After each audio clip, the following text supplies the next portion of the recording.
Good morning everybody, how are you? Yes, fine. Good morning everybody, how are you? Yes, fine. Good morning to you, good morning to me, good morning everybody, how are you? Yes, fine. Yeah, how are you this morning? I'm fine, thank you. Oke, terima kasih semuanya. Jumpa lagi bersama dengan Ibu Feby di hari Rabu tanggal 2 September tahun 2020.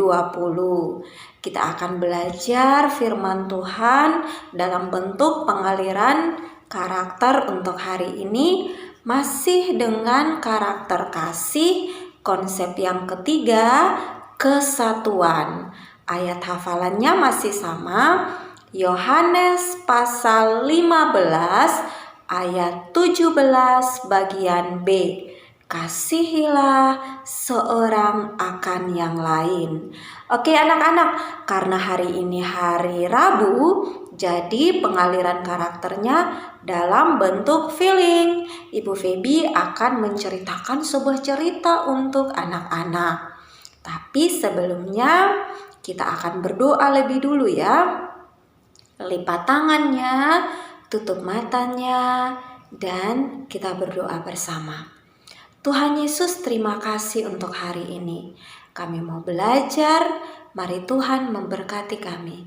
Apapun yang kami pelajari, kami percaya bahwa Tuhan akan menolong kami sehingga kami dimampukan untuk melakukannya dalam hidup kami.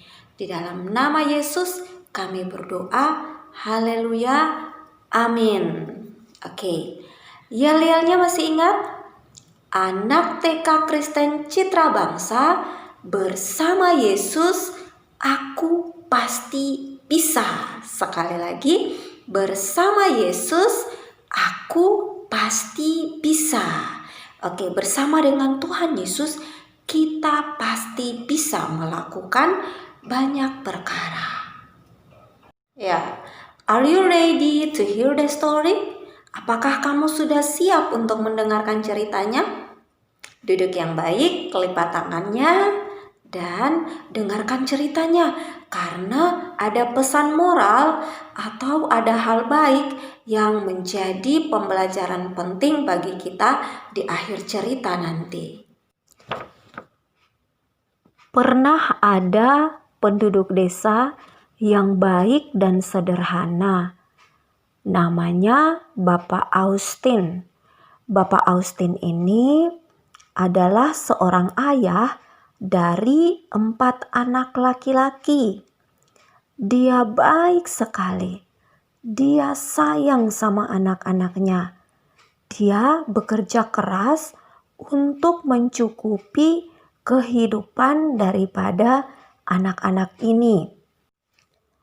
Dia berusaha untuk memberi teladan yang baik untuk anak-anaknya.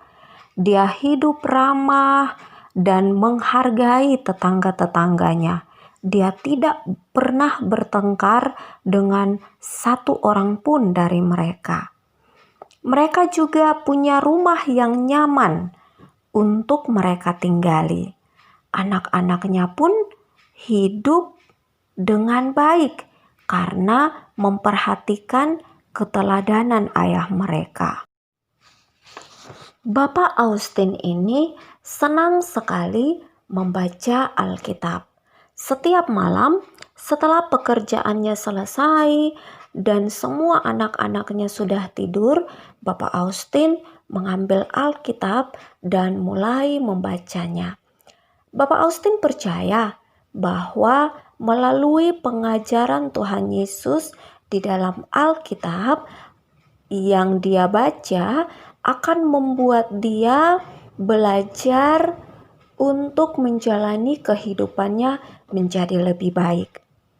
Akan tetapi, keempat anak laki-lakinya tidak seperti dia.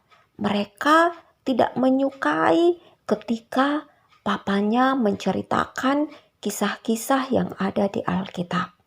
Kehidupan mereka mulai berubah. Setiap hari anak-anaknya bertengkar satu sama lain. bahkan dengan tetangga-tetangga mereka. Begitu banyak masalah yang mereka buat di dalam desa tersebut. Hal ini membuat Bapak Austin merasa sangat tertekan. Dia merasa sangat sedih dengan kelakuan anak-anaknya. Bapak Austin menghabiskan banyak waktu setiap malam untuk berpikir bagaimana caranya mengubah kelakuan anak laki-lakinya. Bapak Austin terus berusaha untuk menemukan cara mengatasi kelakuan anak-anaknya ini. Dia terus berpikir bagaimana caranya untuk menghentikan anak-anaknya supaya mereka tidak bertengkar lagi, baik satu sama lain maupun juga dengan tetangga-tetangganya. Suatu malam, keempat anak laki-lakinya ini benar-benar membuat sesuatu yang sangat tidak baik. Bapak Austin harus mendengarkan keluhan-keluhan dari beberapa tetangga mereka dalam perjalanan pulangnya dari ladang setelah seharian bekerja keras. Bapak Austin hanya tertunduk dalam perjalanan ketika setiap tetangga-tetangganya mulai menceritakan kelakuan-kelakuan anak-anaknya yang sangat nakal. Bapak Austin memutuskan dalam hatinya bahwa ini waktu yang tepat untuk memanggil keempat anak laki-lakinya untuk membicarakan hal ini. Bapak Austin tidak mau malu menanggung perbuatan daripada anak-anaknya. Sampai di rumah, Bapak Austin memanggil keempat anak laki-lakinya ini duduk bersama dan meminta mereka untuk membicarakan hal ini.